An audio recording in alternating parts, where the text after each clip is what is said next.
Welcome student.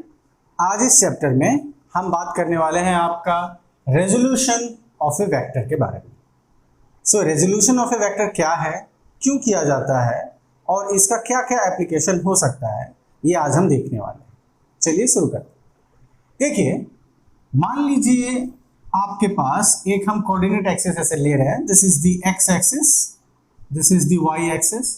आपको पता है कि एक्स एक्सिस की तरफ जो यूनिट वेक्टर है वो है आई कैप, वाई एक्सिस की तरफ जो यूनिट वेक्टर है वो है जे कैप, और जेड एक्सिस के बारे में भी आप जानते हैं वो है के कैप। नाउ क्योंकि ये motion in a plane chapter है, प्लेन माने सरफेस के बारे में बात कर रहे हैं, तो जाहिर सी बात है हमेशा हमारा दो एक्सिस ही काम में आएगा। तीसरा एक्सिस को हम जस्ट ऐड कर देते हैं, ठीक है। सो ये भी आपका रहेगा। सो हम मान लीजिए आपका ये दो एक्सिस है एक्स एंड वाई, जिनके unit vectors i cap and j cap.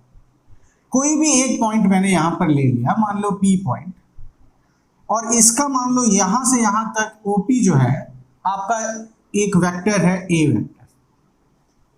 तो अगर मुझे इस ए वेक्टर को डिफाइन करना है, इस ए वेक्टर को एक्सप्रेस करना है, तो आपको पता है कोई भी वेक्टर होता है उसके दो चीजें होती है, एक उसका मैग्नीट्यूड, एक उसका डायरेक्शन। तो उसका मैग्नीट्यूड तो ये ओपी की लंबाई हो गई आपका, जो ओपी वेक्टर इसका लंबा यहां से लेके यहां तक आप मेजर कर लो, जो होगा वो इस वेक्टर का मैग्नीट्यूड हो गया। अब इसका डायरेक्शन कैसे दें? या तो इस डायरेक्शन को मैं एक नया यूनिट वेक्टर डिफाइन कर दूं कि ये डायरेक्शन एक नया यूनिट वेक्टर है ए कैप, या इस एंगल के टर्म्स में डिफाइन करूं कि भाई ये एंगल इतना है, इतना एंगल पे जो वेक्टर है एक्स वाई प्लेन पे वो ये है। फिर मेरे पास एक और मान लो वेक्टर यहां आ जाए ए डैश पी डैश पॉइंट पे।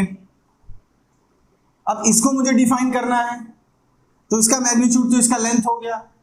अब इसका डायरेक्शन क्या होगा? इसका डायरेक्शन अगेन मुझे यहां पर मान लो ए डैश कैप, एक नया यूनिट वेक्टर मैंने डिफाइन कर दिया, एक नए एंगल के साथ में इसको डिफाइन कर दिया।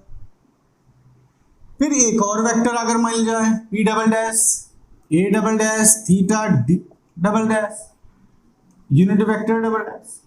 तो इस तरह से हम कितना डिफाइन करते रहेंगे, कितने नए नए यूनिट वेक्टर हम लाते रहेंगे। ओके, प्रॉब्लम आप समझ रहे हैं? तो इतने सारे हम यूनिट वेक्टर नहीं ला सकते, क्योंकि यहां से यहां तक अगर एक प्लेन की बात करूं तो infinite number of vectors possible है। So infinite number of directions possible है, infinite number of angles possible है। तो कितना हम डिफाइन करते रहेंगे? तो वहां पर हम हेल्प लेते हैं resolution of a vector phenomena का या टर्म का। इसमें हम वेक्टर को रिजॉल्व करते हैं on x component and y component. अगर मैं सिर्फ टू डायमेंशन की बात करूं तो एक्स कंपोनेंट और वाई कंपोनेंट के रूप में उसको रिजॉल्व करते हैं।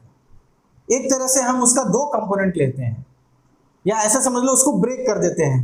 ब्रेक कर देते हैं इतना साइंटिफिक वर्ड नहीं है, पर उसको मान लीजिए हम दो भाग में ऐसे ब्रेक कर देते हैं, एक एक्स के हिसाब से, एक वाई के हिसाब से।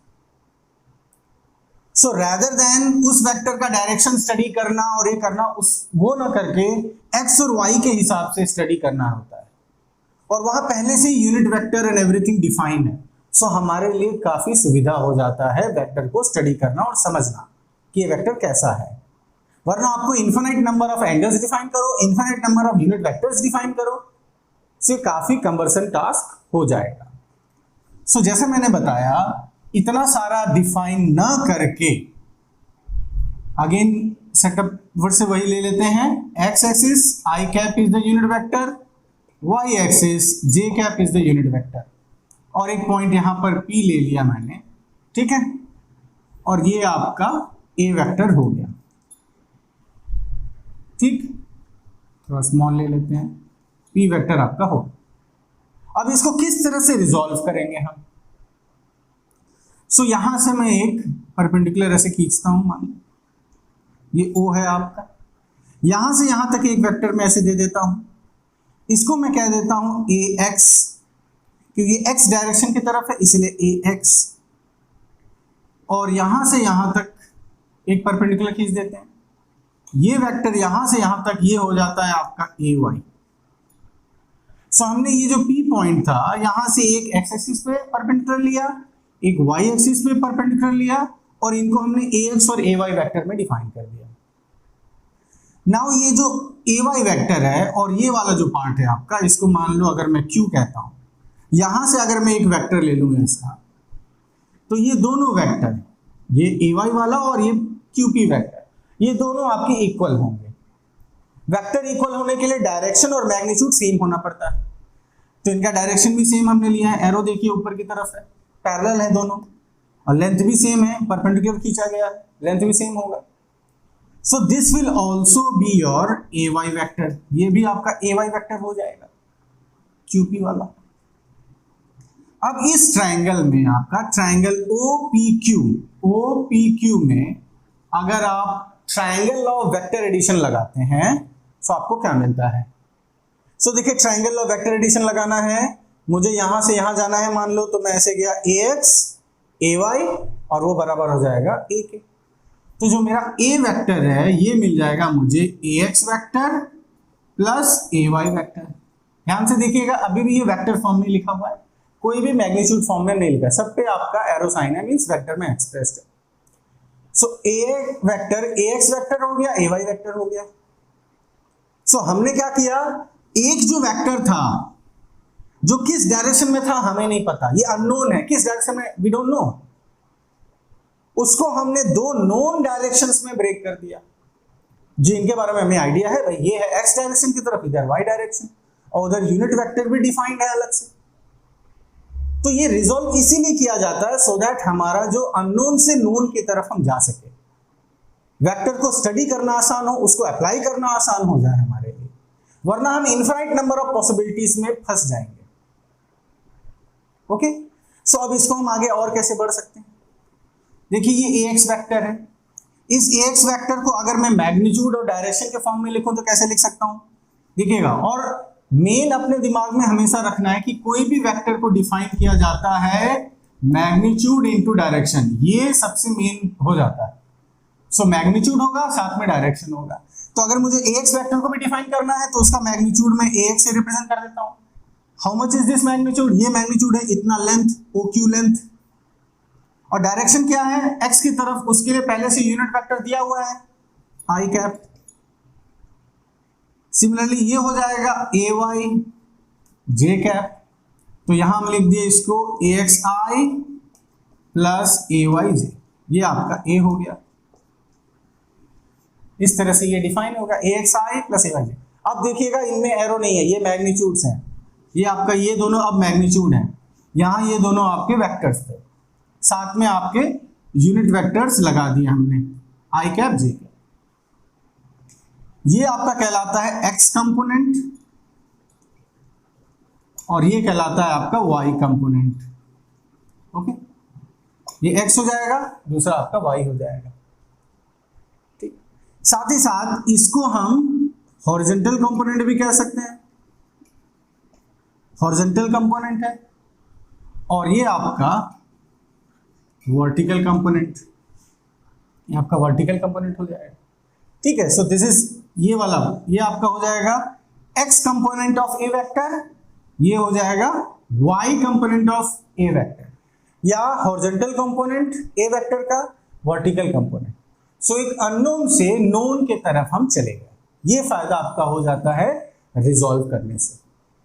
ठीक ना, इसी सिचुएशन को अब हम एंगल के टर्म्स में देखना चाहते हैं। एंगल के टर्म्स में, अभी तो हमने सिर्फ इन दो वेक्टर्स के टर्म में डिफाइन किया, अगर मैं एंगल के टर्म्स में करूं तो कैसे कर सकते हैं? देखिए how it can be done. तो अब हम क्या कर रहे हैं, आपका ये मान लो थीटा एंगल बना रहा है, इसके हिसाब से अब हम डिफाइन करने वाले हैं। सो अगर ये एंगल थीटा है, ये आपका 90 डिग्री है, सो ट्रिग्नोमेट्री हम यहाँ यूज कर सकते हैं, दैट इज ऑब्वियस। अब ओपी आपका वेक्टर है ए वेक्टर, ओपी जो मैग्नीट्यूड होगा वो हो जाएगा ए के बराबर, मैग्नीट्यूड वो ए के बराबर ओपी। ठीक है, तो अगर मुझे इस PQ को ए के हिसाब से लिखना है तो मैं क्या लिख सकता हूं? PQ को लिख सकता हूं ए साइन ऑफ थीटा, और OQ को लिख सकता हूं ए कॉस ऑफ थीटा, ये आपका कॉस थीटा हो जाएगा।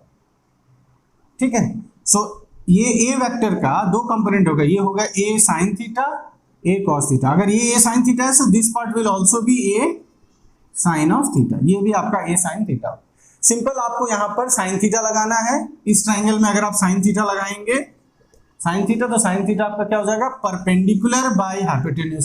सो परपेंडिकुलर हो गया आपका पी क्यू, हाइपोटेन्यूज हो गया ए, तो पी क्यू मिल गया आपको ए साइन थीटा। ठीक है, ए साइन थीटा आपको मिल।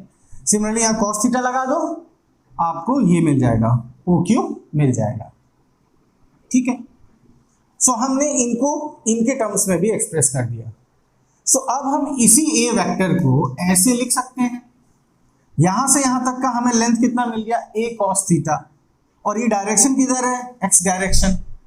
तो इसको हम अब लिख सकते हैं a cos theta i and a sign theta ji.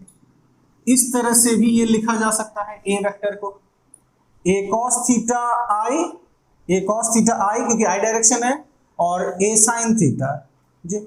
A cos theta यहां से यहां का मैग्नीट्यूड हो गया, ए साइन थीटा यहां से यहां तक का मैग्नीट्यूड हो गया। ठीक है, इस तरह से भी एक्सप्रेस कर दिया। अगेन ये हो जाएगा हॉरिजॉन्टल कंपोनेंट, ये आपका वर्टिकल कंपोनेंट हो जाएगा ए कॉस थीटा ए साइन थीटा के टर्म्स में। ओके, इस तरह से हम मेंशन आपका कर सकते हैं। ठीक है, यहीं पर अगर मैं मान लीजिए इस ए कॉस थीटा को जैसे हमने ए एक्स कहा था और ए साइन थीटा को हमने यहाँ पे ए वाई कहा था आपका, तो ए आपका कैसे हो जाएगा, ए हो जाएगा रूट ओवर ए एक्स स्क्वायर प्लस ए वाई स्क्वायर। आप लिख सकते हैं यहाँ पर ट्रिग्नोमेट्री यूज करके डायरेक्टली पाइथागोरस थ्योरम लगा के भी लिख सकते हैं आप। सो ए हो जाएगा आपका अंडर रूट ए एक्स स्क्वायर प्लस ए वाई स्क्वायर। और अगर मुझे ये थीटा जानना है कि how much is this theta, तो इस थीटा के लिए क्या करेंगे, टेन थीटा। टेन थीटा कितना हो जाएगा, a y by x, perpendicular by base. तो परपेंडिकुलर कितना है, ए वाई, और बेस हो गया आपका ए एक्स। तो इस तरह से आपका ये ए वेक्टर नोन क्वांटिटीज में डिफाइन हो सकता है। ठीक है, रिजॉल्व करके हम दो कंपोनेंट यहां ऐसे ले सकते हैं फॉर ए वेक्टर।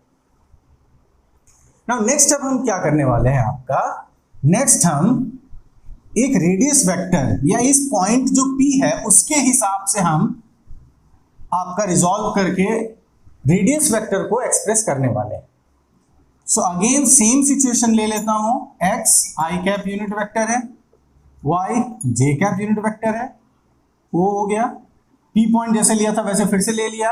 अब इसको हम कोऑर्डिनेट्स दे देते हैं, ये x एंड y है। अगेन मैं जोड़ देता हूं और इसको है अब आपका r वेक्टर से डिनोट कर देता हूं। ये आपका है रेडियस वेक्टर, ऐसे ले लेते हैं, ये q आपका हो गया। अगेन सेम डायग्राम बन रहा है पर अब सिचुएशन थोड़ा अलग है। अब आपका ये x मतलब ये अगर x है तो यहां से यहां तक की दूरी आपकी x है, y मतलब ये दूरी आपकी y है, सिमिलरली ये भी आपका y है। ठीक है, तो अब अगर x y के टर्म्स में मुझे इस r वेक्टर को डिफाइन करना है तो कैसे कर सकते हैं, r वेक्टर हो जाएगा, देखिए आपका ये है OQ, लेंथ है x और ये है लेंथ PQ का y, तो ये हो जाएगा xi प्लस yj। सिमिलरली ठीक है, इसको आप अगेन हम ट्रायंगल लॉ, सेम लॉजिक पे पहुंचेंगे ट्रायंगल लॉ लगा के, ये हो जाएगा this vector plus this vector, है ना, ऐसे। या एक स्टेप पहले इसको ऐसे लिख दे, आर वेक्टर हो गया आपका OQ vector plus QP vector. अब OQ वेक्टर को कैसे एक्सप्रेस किया, OQ वेक्टर को एक्सप्रेस कर दिया, लेंथ है x, डायरेक्शन है i, xi। QP वेक्टर को कैसे रिप्रेजेंट कर दिया, लेंथ है y, डायरेक्शन है j, यूनिट वेक्टर, ऐसे एक्सप्रेस हो गया आपका r। सो r यूनिट वेक्टर हो गया xi प्लस yj। इस तरह से आपको दिखाई देगा, मिलेगा कंपोनेंट। r आपका मैग्नीट्यूड फॉर्म अगर लिए, r का मैग्नीट्यूड कितना हो जाएगा, x square plus y square. ठीक, ध्यान दीजिएगा ये वेक्टर है, ये आपका मैग्नीट्यूड। अगर वेक्टर में एक्सप्रेस करने बोला तो ये, मैग्नीट्यूड में एक्सप्रेस करने बोला तो ये आपका हो जाएगा। अगेन एंगल डिफाइन करने बोल दिया, tan थीटा क्या हो जाएगा y बाई एक्स, आपका एंगल मिल गया, या थीटा को कह दिया tan inverse y by x, ये आपका एंगल हो गया। तो ये हो गया r वेक्टर, ये हो गया r मैग्नीट्यूड, ये हो गया कितना एंगल बना रहा है। ये सारी जानकारी हमें रेडियस वेक्टर की मिल जाती है आपका। ओके, तो इस तरह से हम रिजॉल्व कर सकते हैं दो कंपोनेंट में, देख रहे हैं, हॉरिजॉन्टल कंपोनेंट, वर्टिकल कंपोनेंट, फिर इनको एक्सप्रेस कर सकते हैं। ना एक छोटा सा क्वेश्चन ले लेते हैं यहाँ पर। मान लो आपका कोई ए वेक्टर है, जो सिंपल सा एग्जांपल मैं ले रहा हूँ, 2i माइनस 3j है मान लो, और आपका बी वेक्टर है, वो हो गया मान लो 5i प्लस 7j, मान लो इस तरह से, और आपसे बोले कि आपको इनका रिजल्टेंट लिखना है, वेक्टर एडिशन के बाद जो रिजल्टेंट आता है उसको रिजल्टेंट भी एक्सप्रेस करना है, मैग्नीट्यूड भी एक्सप्रेस करना है। सो रिजल्टेंट कैसे लिख सकते हैं, रिजल्टेंट हो जाएगा a प्लस बी। अब ध्यान देंगे जब हम प्लस करने वाले हैं तो i को i के साथ, j को j के साथ ऐड कर देंगे। सो यहां देखिए 5 प्लस 2 7, तो ये हो जाएगा 7i प्लस 7 माइनस 3, मतलब हो जाएगा 4j। ये हो गया आपका वेक्टर, r वेक्टर निकल गया 7i प्लस 4j। सिमिलरली अगर आपको इसका मैग्नीट्यूड निकालना है, देखो मैग्नीट्यूड निकालने में क्या किया, i के साथ जो कंपोनेंट है उसका स्क्वायर प्लस j के साथ जो कंपोनेंट उसका स्क्वायर, देखिए तो हो जाएगा x square plus y square. Similarly logic यहां इस्तेमाल करते हैं, ये हो जाएगा 7 स्क्वायर प्लस 4 स्क्वायर। सो ये हो गया आपका अंडर रूट 49 प्लस 16, ये आपका हो गया 65 रूट ओवर 65। ठीक है, आपको मैग्नीट्यूड मिल गया। देखिए ये वेक्टर फॉर्म में, वेक्टर फॉर्म में आई जे फॉर्म में, या अगर 3 डायमेंशन रहेंगे तो के, अगर आई जे के फॉर्म में एक्सप्रेस है मतलब वो वेक्टर है, और मैग्नीट्यूड देखिए नंबर के फॉर्म में आपका एक्सप्रेस किया हुआ है, इस तरह से निकाल सकते हैं। इसी ए वेक्टर का अगर आपको मैग्नीट्यूड चाहिए, सिर्फ ए का मैग्नीट्यूड, तो कैसे कर सकते हो आप, ए का मैग्नीट्यूड कैसे निकाल सकते हो आप, ए का मैग्नीट्यूड हो जाएगा 2 स्क्वायर प्लस 3 स्क्वायर।